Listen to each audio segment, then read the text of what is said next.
जरा रे। तुझी लायकी काय ग? हा, तू माझ्या मुलीचे संस्कार काढतेस?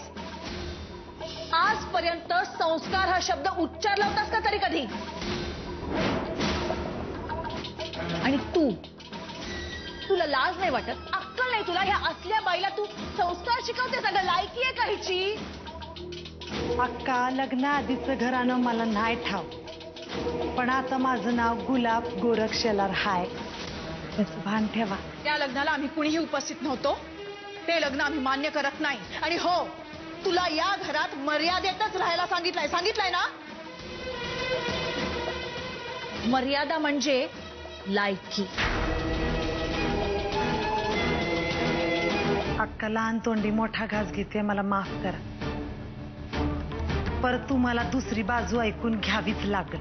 तुला नक्की काय म्हणायचंय? मला हेच म्हणायचं.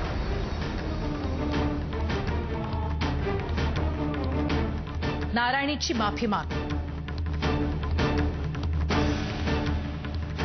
मग हा विषय आपण इथेच संपला असं समजू. अक्का, या घरात तुमच्या खेरीज मी कोणाची भी अरेरावी सहन नाही करणार. शालिनी, या बाईला आत्ताच्या आत्ता इथून बाहेर घेऊन जा. अक्का, अन्याय निवाडा तुम्ही सुरू केला हाय, तो पूर्ण झाल्याखेरीज मी इथून जायची नाही. चालते हो इथून. ती बाई सावकाला समजते कोण ग? या घरात माणसं राहत नाहीत वय? कोणवड्यात आणलेली जनावर आहोत आम्ही समधी? जमेल त्याला पाठीवर चापकाचे फटकरे मारायचे आणि जमेल त्याला अवताला जोडायचं. आज मला कळलं माझा नवरा या घरात का राहत नाही ते. माझा नवरा नाही करा अशा बाई माणसाची चाकरी. असं फडाफड तर नोकर माणसाला बी कोणी बोलत नाही. तुमच्या घरी ठरल्याप्रमाणे ऐन मुहूर्तापर्यंत सगळ्यांना असंच वाटेल की तुझं आणि नारायणीचं लग्न होत आहे. पण ऐन वेळी नवरी मुलगी बदलली जाईल आणि तुझं लग्न तिच्याशीच होईल. काकू, पण मला अजूनही असं वाटतं की पुढे ऐक तर खरं.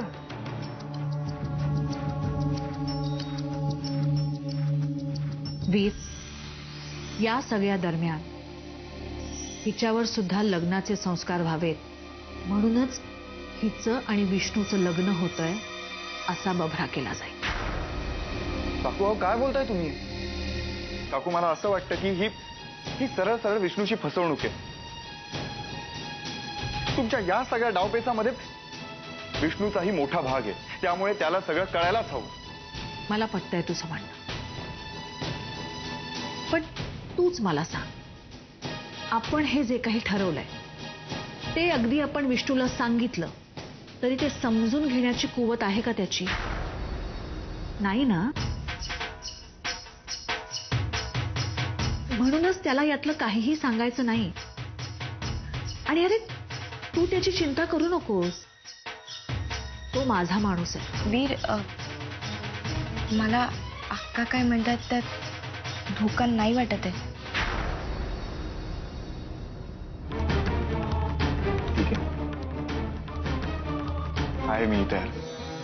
आता माझं तुमच्या दोघांच्याकडे अजून एक काम आहे. मला तुमचा शब्द हवाय की तुम्ही या प्रकारात शेवटपर्यंत सामील व्हाल. तशी शपथ घ्या. काकू, अहो काय पोरखळ या.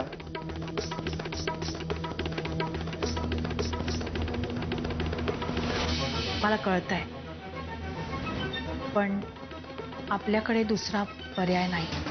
चालेल. आनंदी, अगं त्यांच्या प्रत्येक गोष्टीला हो काय म्हणतेस? कारण मला लवकरात लवकर तुझ्या घरची सून व्हायचंय. तुम्ही सांगा काय बोलायचं.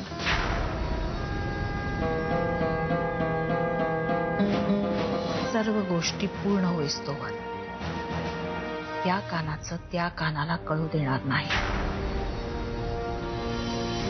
कितीही जवळचं माणूस असलं तरी त्याला काहीही सांगणार नाही.